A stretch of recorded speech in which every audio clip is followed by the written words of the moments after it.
আসসালামু আলাইকুম। প্রিয় দর্শক, ঈদে পাঞ্জাবি সবাই পরেন, প্রায় সবাই, আমাদের দেশের সবাই। অন্য অন্য দিন না হলেও ঈদের দিন পরেন, পাঞ্জাবি পায়জামা পরেন, ঈদের নামাজ পড়তে যান। এবং গত কয়েক বছর ধরে আমি দেখছি যে পোশাক হিসাবে, ছেলেদের পোশাক হিসাবে পাঞ্জাবির একটা বেশ গুরুত্ব বেড়ে গেছে। আগে পাঞ্জাবি অতটা পরা হতো না, এই কারণে পাঞ্জাবির সঙ্গে পায়জামা পরতে হয়।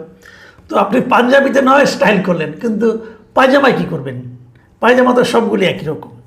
এই জন্য আমি দেখতাম আগে অনেকে পাঞ্জাবির সঙ্গে আবার প্যান্টও পরতেন। যাই হোক, এই পাঞ্জাবি নিয়ে এত কাহিনী বলছি এই কারণে যে একটা পাঞ্জাবির দাম কত হতে পারে সেটা নিয়ে নানা ধরনের আলোচনা। দাম যত বেশি হবে তত মনে করেন আপনি জাতে উঠলেন, তাই না? কিছু কিছু ব্র্যান্ড আছে, আপনি দেখবেন একটা ব্র্যান্ড ইদানিং খুব আলোচিত হয়েছে।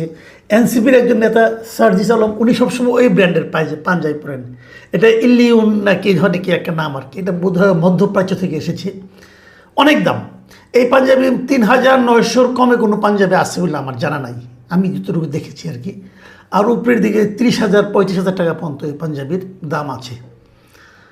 একজন একটা ট্যাগ দেখালো আমাকে, ওটার দাম তো আরও অনেক বেশি, কিন্তু এটা আমার কাছে বিশ্বাসযোগ্য মনে হয় নাই। এত দাম কী করে হয়? 79,000, ওটা বোধ হয় ঠিক না, আমি ঠিক জানি না। তবে 40 পর্যন্ত আমি নিজেই দেখেছি। তো এত দামি পাঞ্জাবি, তার মানে ইলিউনের পাঞ্জাবি যদি আপনি পরেন তাহলে বুঝতে হবে আপনার ক্রয় ক্ষমতা খুব ভালো, আপনার হাতে অগাধ টাকা আছে, আপনার একজন টাকাওয়ালার লোক, এটা আপনি প্রমাণ করতে পারবেন।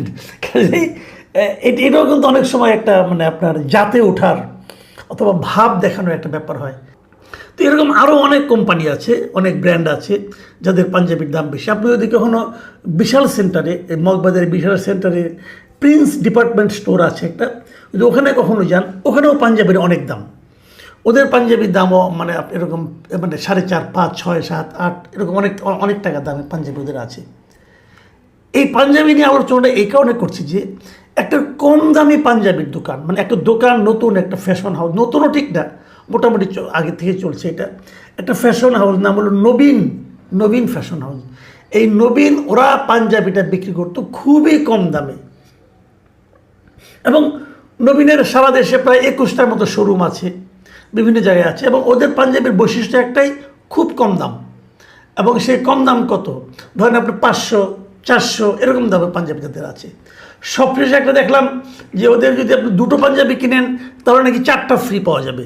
তো এই নবীনের একটা শোরুম তারা দিয়েছে ওই মগবাজারের বিশাল সেন্টারে, প্রিন্স মানে ডিপার্টমেন্ট স্টোরটা যে বিল্ডিংয়ে, যে ভবনে, সেই ভবনেই।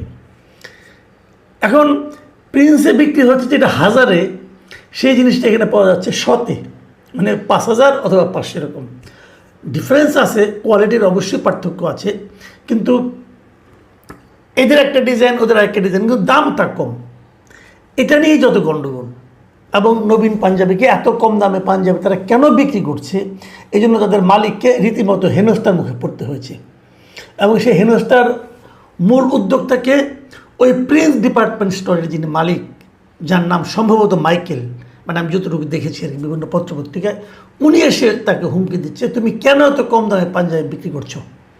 এবং এত কম দামে যদি তুমি পাঞ্জাবি বিক্রি করো তাহলে ফুটপাথে যে বিক্রি করো, শোরুম দিয়েছো কোনো, ফুটপাথে যাও অথবা তুমি রিলিফের মতো সবাইকে বিলিয়ে দাও, কিন্তু তুমি এখানে ব্যবসা করতে পারবে না। এখানে ব্যবসা করতে হলে এদের এই ভবনের এক নিয়ম আছে, এখানে ওখানে নাকি 4,000, মানে ওনার কথা না, এটা আমি পরে অন্য বিভিন্ন রিপোর্টে দেখেছি যে ওখানে নাকি কোনো পাঞ্জাবি 4,500 টাকার কমে কোনো পাঞ্জাবি বিক্রি করা যাবে না, এবং 1,500 টাকার কমে কোনো পায়জামা বিক্রি করা যাবে না।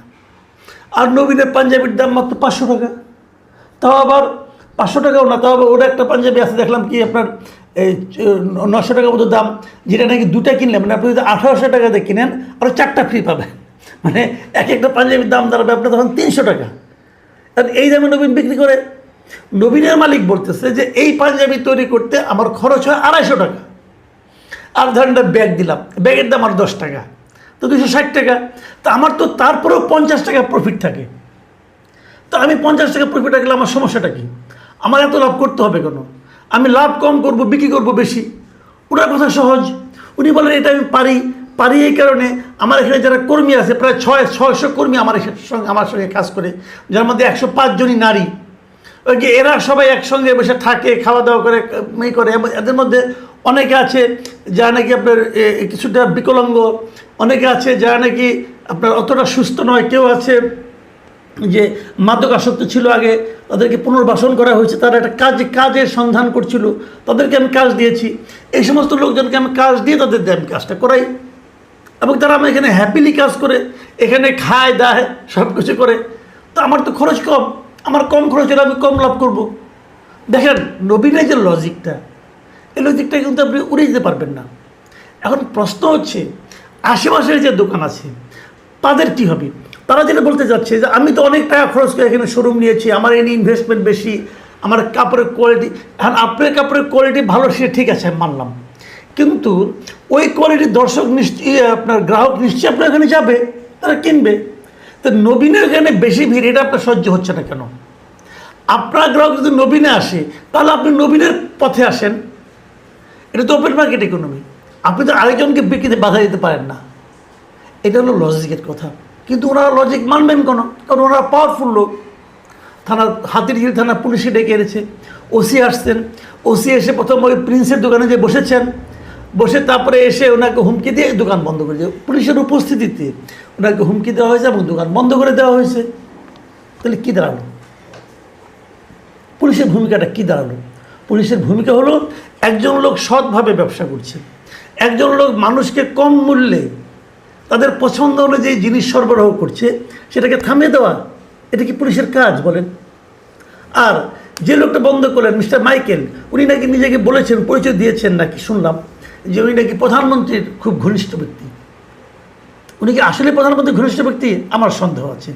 আমার তো মনে হচ্ছে উনি প্রধানমন্ত্রীকে কয়েক দফা বিক্রি করে দিয়েছেন, এর মধ্যে আরও অনেক কাজে বিক্রি করেছেন, করে হয়তো সুবিধাও করেছেন, অতএব এখানেও করেছেন। এবং আমার ধারণা পুলিশকে ডেকে এনে প্রথম উনি প্রধানমন্ত্রীর সঙ্গে ওনার সম্পর্ক সেটা বিস্তারিত বর্ণনা করে পুলিশকেও প্রভাবিত করেছেন। এবং সেই পুলিশ নাকি এই নবীনের যিনি মালিক এনামুল হাসান নবীন, তাকে নাকি বলেছে যে উনি খুব পাওয়ারফুল লোক, ওনার অনেক দূর হাত, এখানে আমি কিছু বললে আমাকে এখান থেকে বদলি করে দেবে, অতএব আমি কিছু করতে পারবো না। এই যে এত আলাপ, এত কিছু, মোট ফলাফলটা কি? ঈদের আগের দিন এই যে প্রথম যেদিন ঘটনাগুলো ঘটলো, সেই ঘটনার একটা ভিডিও একজন ওখানে ক্রেতা ছিলেন, তিনি ছবিটা তুলে উনি সেটাকে ফেসবুকে দিয়ে দিয়েছিলেন। কিন্তু এই দেওয়ার পরেই যত আলোচনা, যত হয়েছে, এবং নবীনের ওই শোরুম কিন্তু আসলে বন্ধ করে দেওয়া হয়েছে, তালা মেরে দেওয়া হয়েছে, ঈদের আগের দিন বন্ধ করে দেওয়া হয়েছে। এবং নবীনের যিনি মালিক উনি অভিমান করেছেন, রাগ করেছেন, রাগ করে উনি দেশ ছেড়েই চলে গেছেন 25 তারিখে। ঈদের পরে উনি 25 তারিখে দেশ ত্যাগ করেছেন, দেশে উনি থাকবেন না। এর আগে উনি প্রেস কনফারেন্স করেছেন, প্রেস কনফারেন্স করে উনি বলেছেন যে এই দেশে আমি থাকতে চাই না, কারণ আমার অনেক। এর 24 তারিখ উনি প্রেস কনফারেন্স করেছেন, করে বলেছেন যে বাংলাদেশের আইনের উপর, আইন ব্যবস্থার উপর আমার সংশয় আছে। তারপরে উনি বলেছেন যে ওসির আচরণে আমি আরও ভীত হয়ে গেছি, এবং উনি বলেছেন যে আমি ওরা কিছু করতে পারবো না, পাঞ্জাবি বিক্রি করতে যে আমি জীবন দিতে পারবো না, আমার ছোট ছোট ছেলে মেয়ে আছে, তাদেরকে আমি এতিম করতে পারবো না। অনেক পাওয়ারফুল লোক গুলি খেয়ে মারা গেছে, আমিও মরতে পারি, আমি আর এই ব্যবসা করতে চাই না। এবং উনি 25 তারিখে দেশ ছেড়ে চলে গেছেন। এরপরে মোটামুটি আরম্ভ হয়েছে রাজনীতি। মানে এর পর্যন্ত ঘটনা বললাম, রাজনীতিটা কি? এর মধ্যে দেখতে পেলাম একজন লোক ফেসবুকে, মিস্টার মোহাম্মদ খালিদুজ্জামান নামে এক ভদ্রলোক, ওনাকে আমি চিনি না, উনি একটা পোস্ট দিয়েছেন। সেই পোস্টে উনি নবীনকে একজন চতুর মানুষ হিসেবে উল্লেখ করছেন।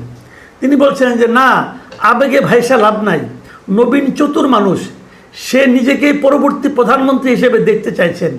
মুক্তিযুদ্ধ নিয়ে ওনার প্রশ্ন, ভিন্ন বার্তা, এগুলো দিয়েছেন। এবং ওটা দেওয়ার সঙ্গে সঙ্গে তিনি এই নবীন হাশিমির 2018 সালে একটা পোস্ট উনি শেয়ার করেছেন। 2018 সালে উনি খুঁজে বের করেছেন কেমনে কেমনে আমি জানি না। এবং সেই পোস্টটাতে ওখানে ওনার যে প্রোফাইল যেইটা আছে সেখানে লেখা আছে, প্রোফাইল ওনার ডিজিটাল ক্রিয়েটর নবীন হাশিমি। ওখানে লেখা আছে I am the next prime minister of Bangladesh ইনশাল্লাহ। উনি বাংলাদেশের পরবর্তী প্রধানমন্ত্রী হতে চান। তো হতেই পারে, এরকম উচ্চাকাঙ্ক্ষা থাকাটা তো অন্যায় কিছু না।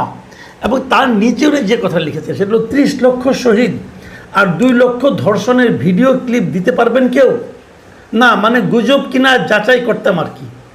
মানে এই যে একটা পোস্ট দেওয়া, এটা কিন্তু এক ধরনের আমি মনে করি মতলবী পোস্ট। ভাই 30 লক্ষ শহীদ এবং 2 লক্ষ ধর্ষণ এবং শহীদের কেউ ভিডিও করে রাখে? এখন তো অনেক আধুনিক হয়ে গেছে, এখনই কি কেউ রাখে? 2-1টা হয়তো থাকতে পারে, কিন্তু এই যে আমাদের জুলাই আন্দোলনে এত লোক মারা গেলো, প্রায় 1,500 লোক মারা গেলো বলে বলা হচ্ছে, কয়টার ভিডিও আছে ভাই? আর 30 লক্ষ যখন শহীদ হয়েছিল স্বাধীনতা আন্দোলনের সময়, স্বাধীনতা যুদ্ধের সময়, তখন কি এরকম অহরহ ভিডিও করা যেত?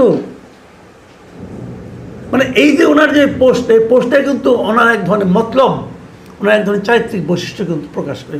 ঠিক এই জিনিসটাই